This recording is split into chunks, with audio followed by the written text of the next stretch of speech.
Passons aux questions sur la prospection. Une de tes méthodes pour solliciter le maximum de clients, c'est que tu remplis une salle de gens et tu les éduques sur comment acheter une maison. Premièrement, j'ai deux questions. Comment tu fais pour remplir autant de personnes à une journée, à la même heure? Et qu'est-ce que tu fais qu'est-ce que tu dis, qu'est-ce que tu fais pour les closer? Le domaine du courtage est en constante évolution. Dans une ère technologique où le changement est presque assuré et inévitable, il faut plus que jamais rester à jour et s'adapter aux tendances innovatrices de notre domaine. Vous voulez apprendre des meilleurs courtiers hypothécaires et immobiliers du Québec? Vous voulez devenir un leader dans le courtage? Voici le podcast qu'il vous faut. Les courtiers du Québec avec Seroujane Kenishalingam. En amélioration continue de notre système de closing dans ça. Car on essaye, comme je dis maintenant, vu que j'ai une équipe, donc je peux foncer plus. Moi, c'est pas venu comme d'une journée au lendemain. J'ai annoncé que je vais faire une conférence premier acheteur et que j'ai eu une salle avec 300 personnes. Mais c'est à cause que j'ai bâti tout ce temps-là, mon nom. J'étais présent, donc je préparais les gens. Et là, quand moi, j'étais capable d'avoir la capacité de servir tous ces gens-là, donc je l'ai lancé en arabe. Ça faisait comme un bout de temps que je faisais ça en français. J'ai commencé petit à petit. Donc, quand j'ai commencé ma première rencontre, j'avais comme 12, 14 personnes. Après ça, j'ai eu des 25 personnes. Après ça, c'était comme dans les 40, 30, 45. Donc, mais je faisais des formations en français, mais je faisais pas trop régulier.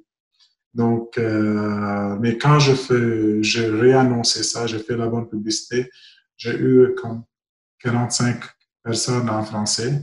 Et là, je me suis dit, c'est le temps de faire une en arabe.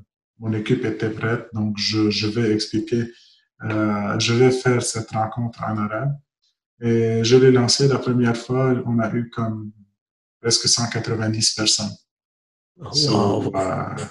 Ouais, on avait une salle de réservée pour 150, mais là, ça a explosé dans la salle. Donc, c'était vraiment une très belle expérience pour la première fois. Et moi, vu que je suis habitué à donner cette conférence en français, donc c'était facile pour moi. Et là, on a essayé, comme la première fois, c'est sûr qu'on a manqué, mais déjà dès l'inscription, car moi je fais tout mon système avec Facebook, avec le funnel. Les Facebook Ads. Les Facebook Ads, mais dès que la personne va s'enregistrer, donc on va prendre le courriel, le numéro de téléphone. Donc, j'avais des personnes qui sont là pour appeler les gens pour confirmer la présence. OK, intéressant. Oui, car c'était très important pour nous de le faire de cette manière, comme de confirmer.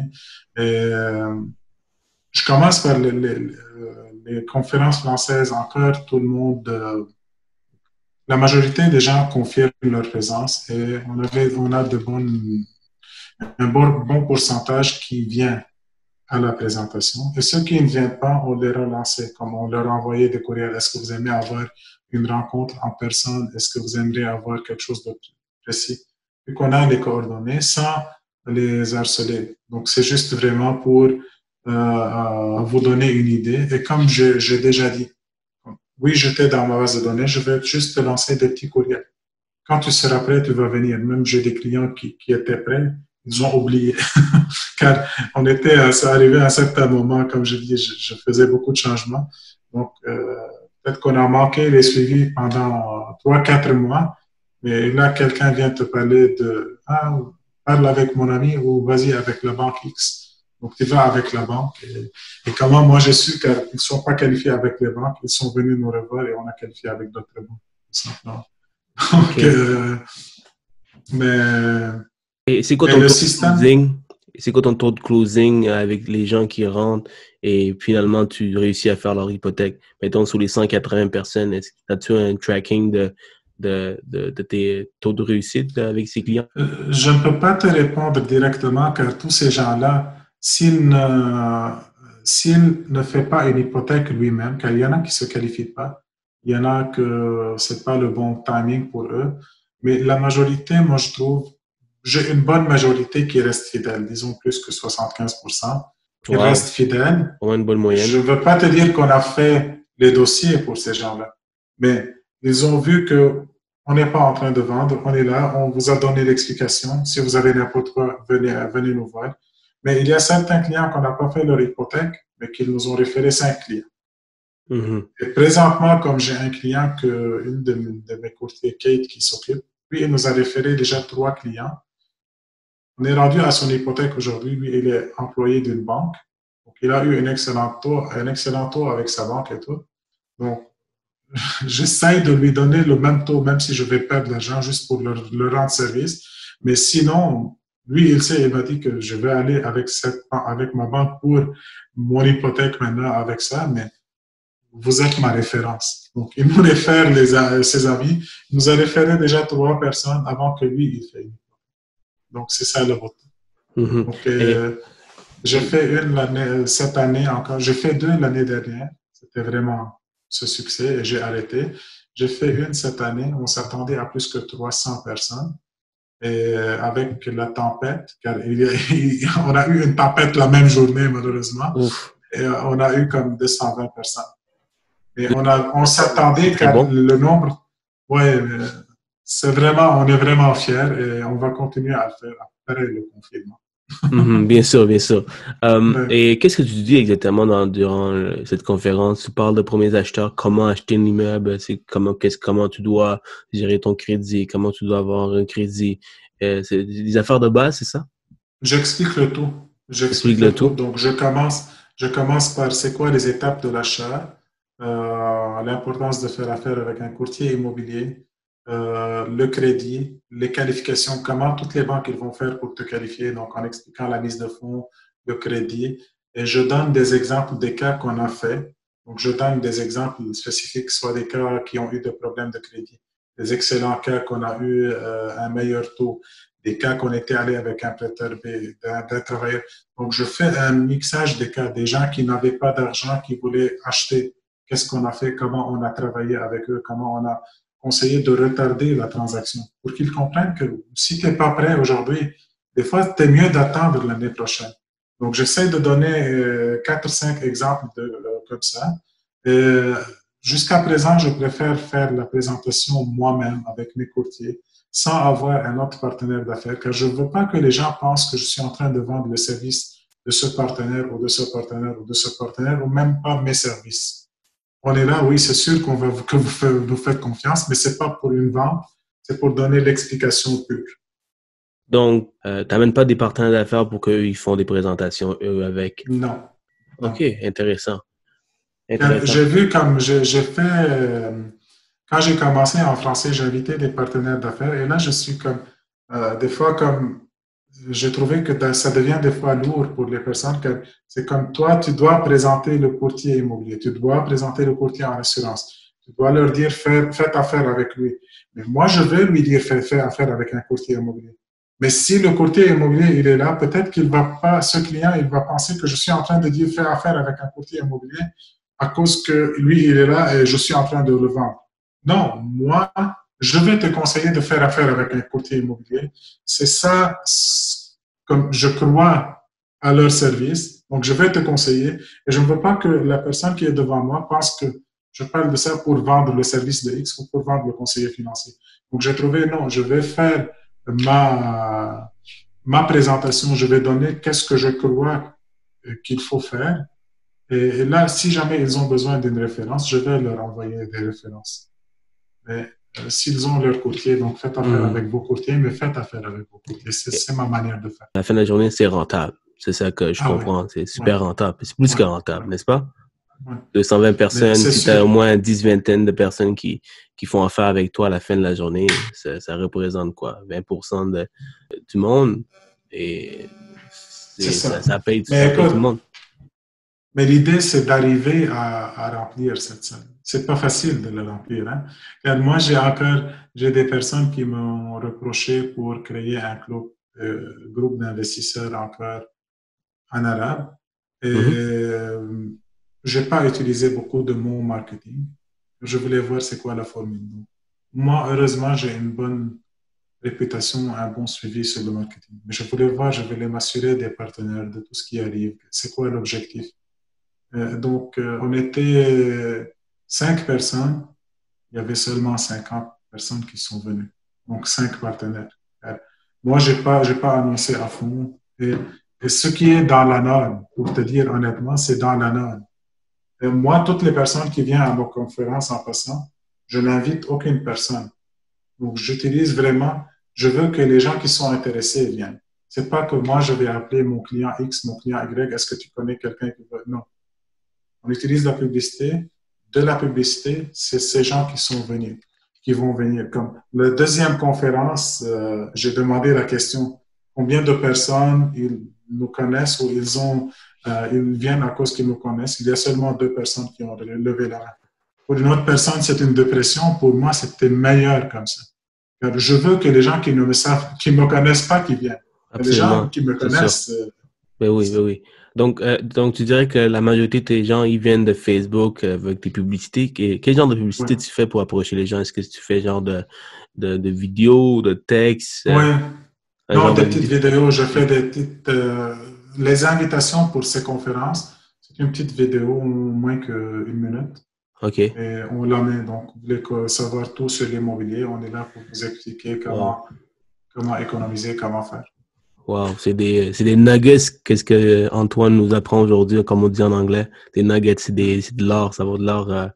C'est vraiment intéressant ce que tu fais, Antoine. C'est ça que ça m'a beaucoup piqué la curiosité, puis là, aujourd'hui, je comprends. Merci beaucoup pour ton partage, Antoine. Dis-moi, as-tu un conseil à donner à un courtier hypothécaire qui commence? Je dirais peut-être même plusieurs conseils, 3 conseils, disons. Un courtier hypothécaire qui commence, qui veut aspirer à devenir un des meilleurs courtiers dans son domaine, qu'est-ce que tu conseilles?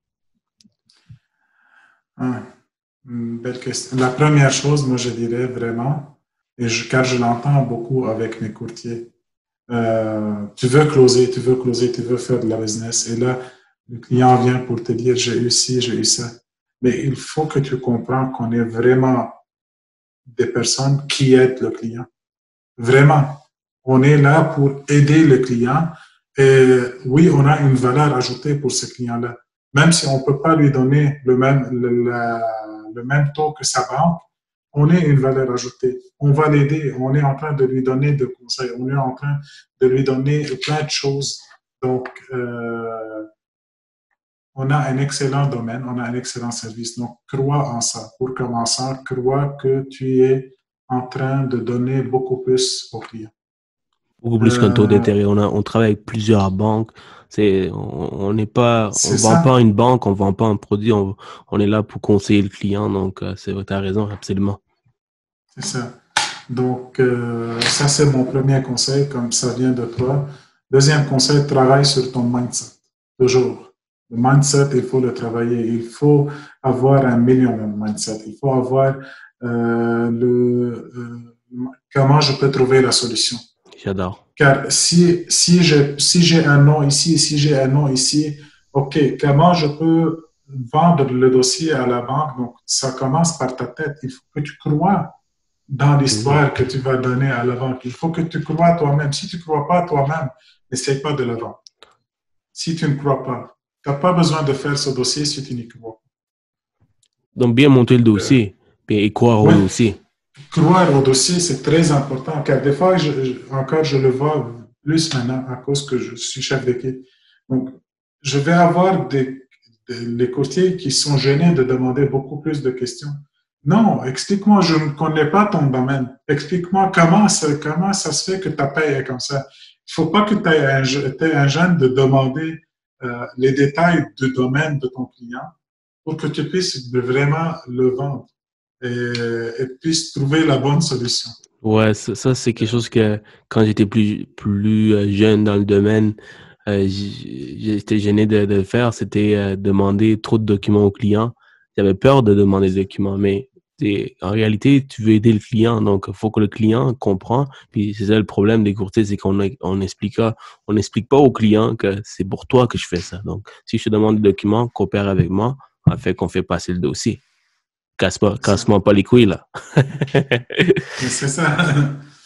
Donc, troisième, tu m'as dit trois, le troisième conseil encore, ça revient de comprendre le domaine. Car tu es conseiller, c'est pas juste le domaine hypothécaire.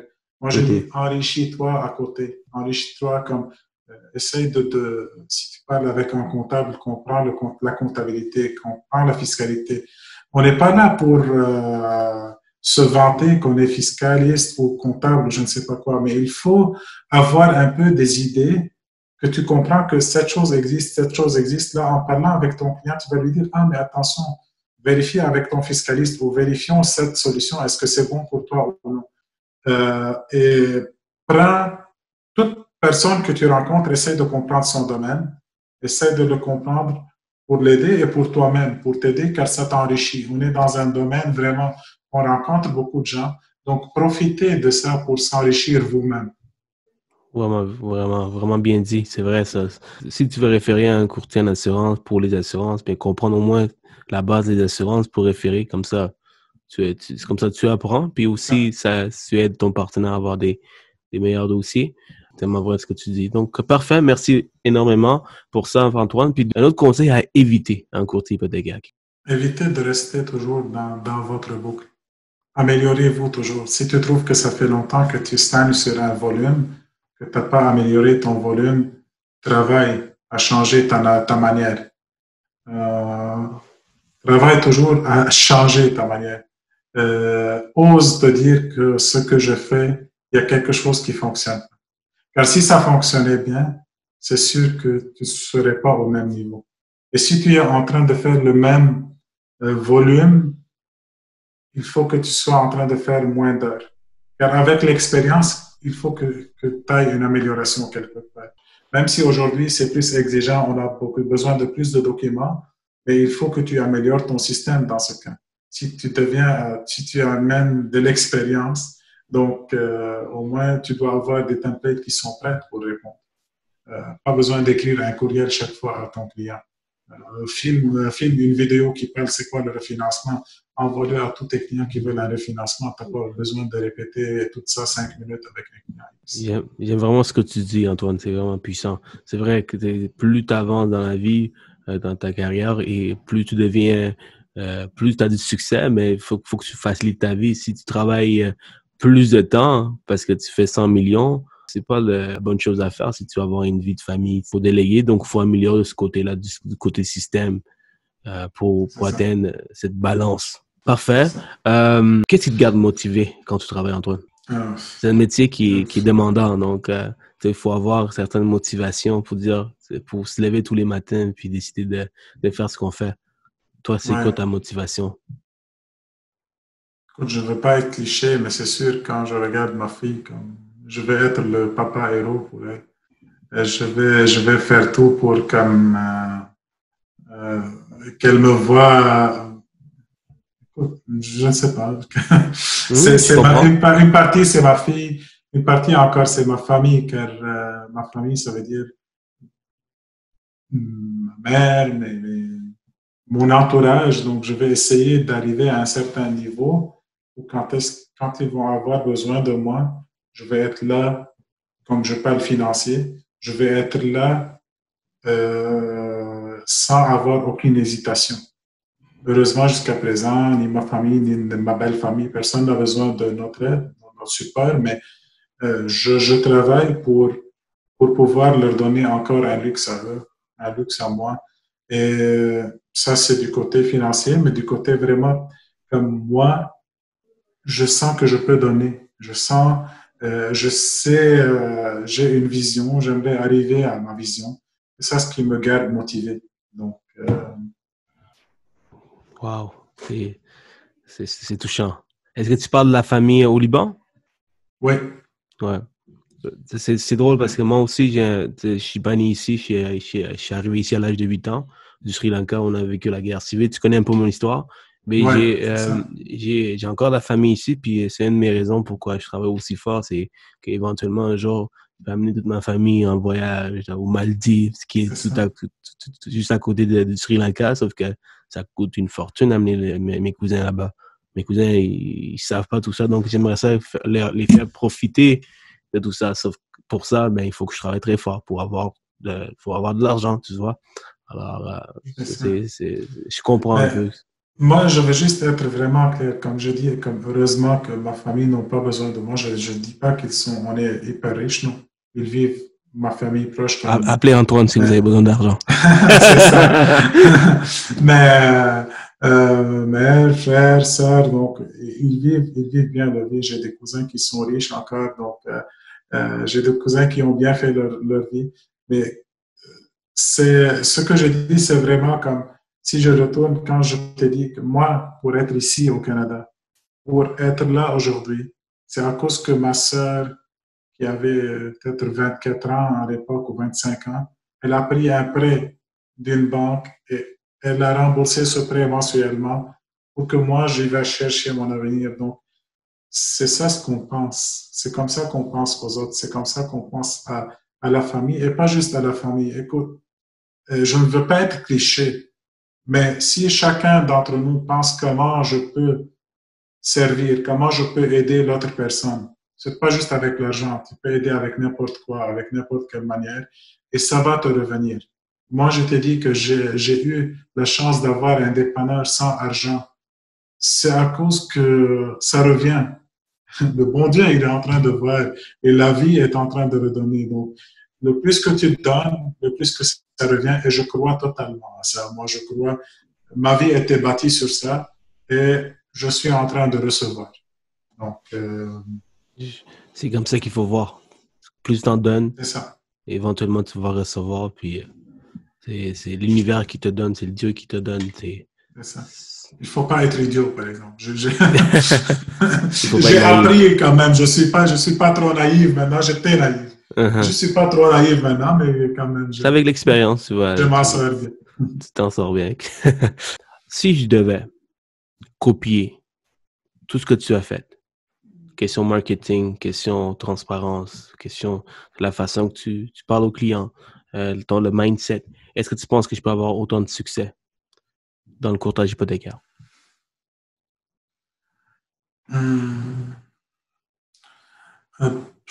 Travailler sur son nom, travailler sur la communauté, faire les mêmes choses.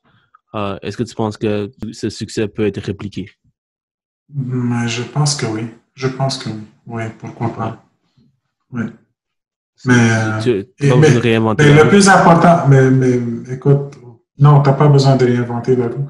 Mais avant de se demander cette question, il faut se demander qu'est-ce que tu veux? Où est-ce que tu veux? Car peut-être que moi, j'avais cette idée d'être chef d'équipe, d'avoir une équipe qui fonctionne, mais peut-être que toi, tu veux être le meilleur courtier hypothécaire. Ça dépend vraiment qu'est-ce que tu veux. Il faut déterminer toi qu'est-ce que tu veux et aller copier ce que tu veux. Écoute, il y a 1 million de courtiers, 1 million d'histoires de réussite. Moi, ce que je préfère, au lieu de faire toutes mes étapes pour venir avoir mon image, non, prends ça de moi, prends une autre affaire de quelqu'un d'autre, une autre affaire d'une autre personne à succès et fais ta version. Ouais. Fais ta version de succès encore et tu vas arriver. Le succès, tout le monde va arriver. Si tu travailles sur ton succès, tu vas le faire. Tu vas y arriver. C'est drôle que tu me dis de prendre plusieurs choses de plusieurs personnes. Mais c'est justement pour ça que je fais ce podcast. C'est vraiment passer des entrevues avec des personnes qui ont du succès, puis apprendre quelque chose de cette personne, puis appliquer dans ta business. Donc, tu n'as pas besoin de prendre tout ce qu'il fait, juste une ou deux choses, puis si tu aimes vraiment bien, ça fonctionne pour lui, donc ça va fonctionner pour toi aussi si tu l'appliques. Car moi, encore, j'ai essayé beaucoup de choses qui n'ont pas fonctionné, comme n'importe qui. Tu essayes beaucoup de choses qui ne fonctionnent pas. Et peut-être que mon plan maintenant, ce que je vais arriver, dans 2 ans, je vais le changer, je vais être un autre enfant, je vais travailler sur d'autres choses. C'est pour ça qu'il faut que tu trouves ta version de toi-même. Mais la réussite, tu vas l'avoir. Si tu travailles ta réussite, si tu as un objectif et tu travailles ta réussite comme il faut, en étant authentique, en étant vraiment en pensant pas juste me, myself and I, tu vas réussir. Il y en a qui vont réussir, qui travaillent juste pour eux-mêmes, qui s'en foutent de l'intérêt de leurs clients. Je parle immobilier et hypothécaire. On entend beaucoup d'histoires encore des agents immobiliers qui veulent juste faire la vente pour faire la vente. Mais moi, ce que j'ai toujours dit, ça peut. Les clients vont le savoir. Les personnes à ton entourage vont le savoir. Oui, tu vas peut-être faire l'argent et tu vas faire une bonne carrière, mais après 2, 3 ans, ça ne va pas durer longtemps. Donc, travaille sur la durabilité, travaille sur ton nom et tu vas réussir. J'adore. J'adore ce que tu dis. J'espère que les gens qui nous écoutent aiment autant ce que Antoine nous partage aujourd'hui. Antoine, on a presque fini. Donc, j'ai 4 questions encore. C'est des questions rapides. Mais avant qu'on passe aux questions chrono, une dernière question. Si tu pouvais retourner dans le temps, dans une machine à retourner dans le temps, on va dire, et rencontrer l'Antoine qui vient de commencer dans le courtage hypothécaire, quel conseil tu donnerais pour que son succès arrive plus rapidement? De toutes les connaissances que tu as aujourd'hui. Écoute, moi aujourd'hui, comme je sais, je suis très gentil. Donc, des fois, peut-être il faut être cassant et faire les calculs comme il faut, car j'ai engagé des adjoints depuis comme mes débuts, les premières années. Donc, mais il faut vraiment faire les suivis assidus, peut-être engager encore plus d'adjointes au début.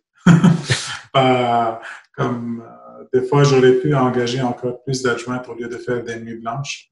Et ça aurait donné encore plus que je peux développer un peu plus. Ah, donc déléguer tes tâches pour créer plus de temps pour faire des choses qui fonctionnent, puis améliorer ton système, avoir du temps. Okay. Et faire du calcul des fois, car moi encore des fois, je réussis, oui, je fais beaucoup de choses, mais encore des fois, je remets.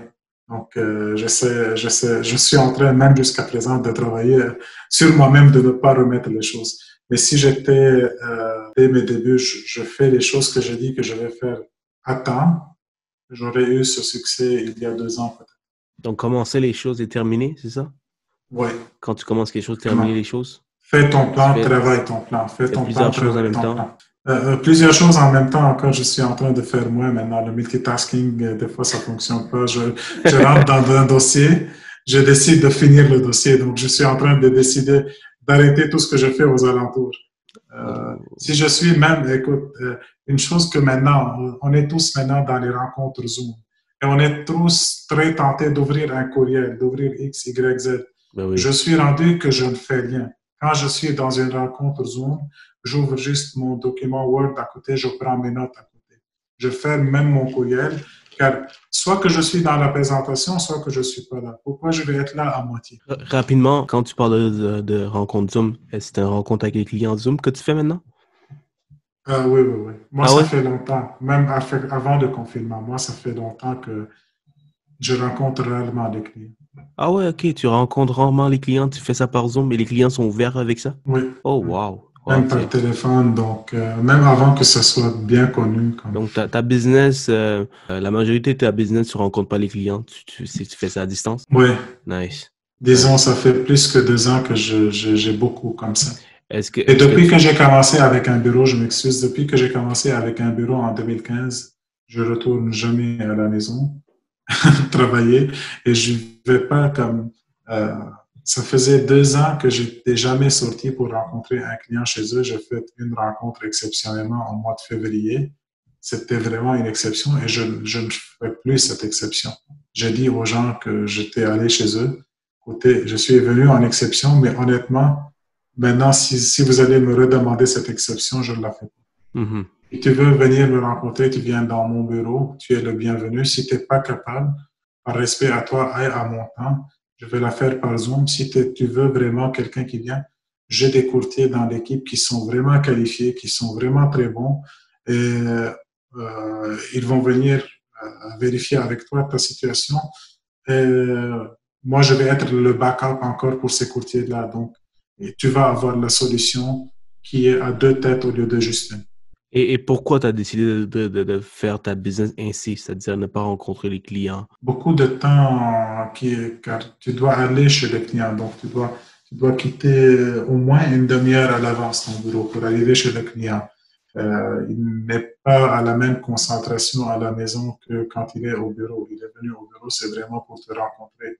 Donc, et quand tu vas quitter encore, c'est une demi-heure de plus. Au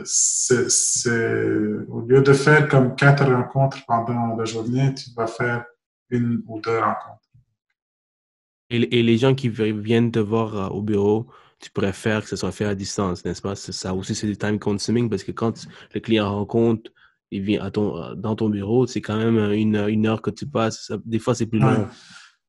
Écoute, moi, je suis comme maintenant dans notre rencontre. Malheureusement, j'ai ce défaut, je ne peux pas m'arrêter. Donc, quand je vais commencer à expliquer le bureau de crédit à un client, je vais lui essayer de lui expliquer tout. Je veux qu'il comprenne. Mm-hmm. Donc, j'ai ce défaut, je prends beaucoup de temps avec mes clients, mais vraiment pourquoi je préfère le en ligne, pas juste à cause du temps, une chose, mais à cause que je veux servir le plus de clients possible. Donc, si je veux me limiter à X, Y, Z, donc même si toi, tu es mon client et que à cause que j'ai 3 rencontres aujourd'hui, je ne peux pas te rencontrer, donc je ne t'ai pas servi. Donc, c'est comme Bien ça sûr. que je l'explique aux gens. Donc, Bien sûr. écoute, par respect à toi et aux autres personnes comme toi que je dois retourner l'appel. Donc, je le fais de cette manière-là, mais sois certain que le service, tu vas l'avoir au complet. Le client, il n'y a pas le choix de comprendre. Tu fais ça pour aider le maximum de personnes. Donc, il va dire, OK, ben, regarde, Antoine, ça me fait plaisir de faire ça par Zoom. En tout cas, c'est ça que j'aurais fait si tu me dis ça comme ça. C'est ça. Good. Parfait, on va passer aux questions chrono. Tu réponds le plus rapidement possible. Donc, là, tu n'as plus le droit de parler trop longtemps. All right? Donc, souvent, on a des citations qu'on aime. Il y a des citations qui disent beaucoup dans une phrase.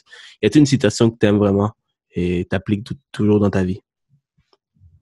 La première chose de livre de Success de Jack Canfield.